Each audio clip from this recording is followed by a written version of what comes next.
श्रीराम समर्थ. श्रोते हो, आपण ऐकत आहात श्री गोंदवलेकर महाराज यांचे प्रवचन. श्रद्धा ही मोठी शक्ती आहे. फार चिकित्सा करीत बसणे हे मानवी देहबुद्धीचे लक्षण आहे. दुकानात गिराईक आले आणि मालाची फार चिकित्सा करू लागले की हे गिराईक काही विकत घेणार नाही असे दुकानदार मनात समजतो. परमार्थातही अतिचिकित्सा करणाऱ्या माणसाचे तसेच आहे. रणांगणावर गुरूंना कसे मारावे या चिकित्सेत अर्जुन पडला. भगवंतानी अर्जुनाला आपले रूप दाखवले. त्यात पुढे होणाऱ्या सर्व गोष्टी अर्जुनाला दिसू लागल्या. देहबुद्धीच्या अभिमानाच्या आहारी जाऊन मायेत सापडल्यामुळे झालेला गोंधळ या विश्वरूप दर्शनामुळे नाहीसा झाला. मायेचे मूळ लक्षण म्हणजे मी करता आहे असे वाटणे.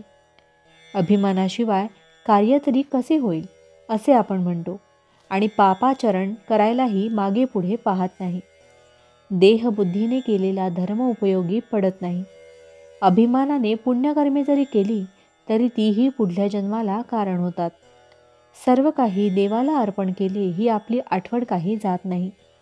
दुःखात असताना आपण आपले जीवन प्रारब्धाच्या, ग्रहांच्या, संचिताच्या किंवा भविष्याच्या हाती आहे असे म्हणतो. परंतु ते भगवंताच्या हाती आहे ही श्रद्धा ओढून आपण त्याला विसरतो.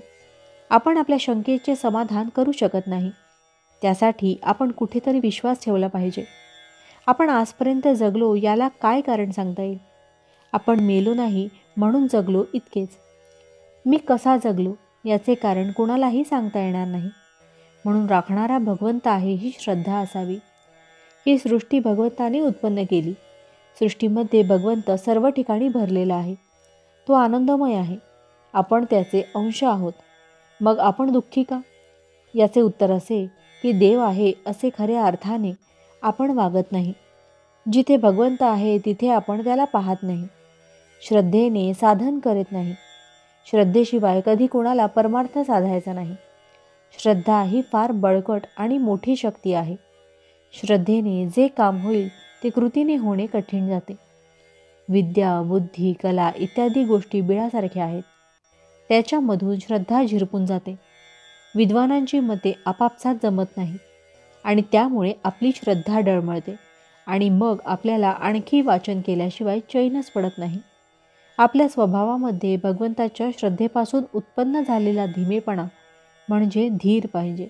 आपण आपल्या स्वतःवर जेवढी निष्ठा ठेवतो तेवढी जरी भगवंतावर ठेवली तरी आपले काम होईल. नामात भगवंत आहे ही श्रद्धा ठेवावी आणि अखंड भगवंताच्या नामात राहण्याचा प्रयत्न करावा. हाच परमार्थाचा सोपा मार्ग आहे. भावार्थ: भगवंतावर निष्ठा ठेवा, प्रेम ठेवा.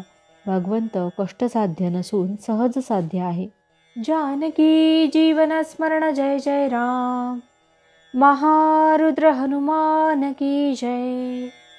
समर्थ रामदास स्वामी महाराज की जय. सब संतन की जय.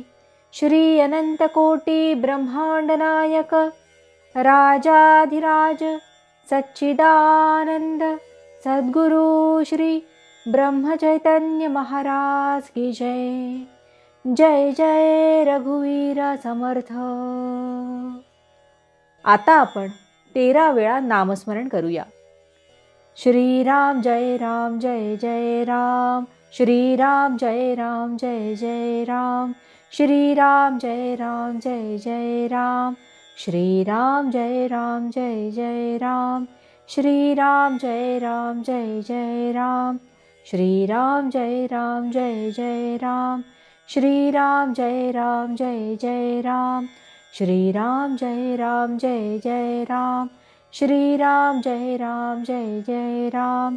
श्रीराम जय राम जय जय राम. श्रीराम जय राम जय जय राम. श्रीराम जय राम जय जय राम. श्रीराम जय राम जय जय राम. जय श्रीराम.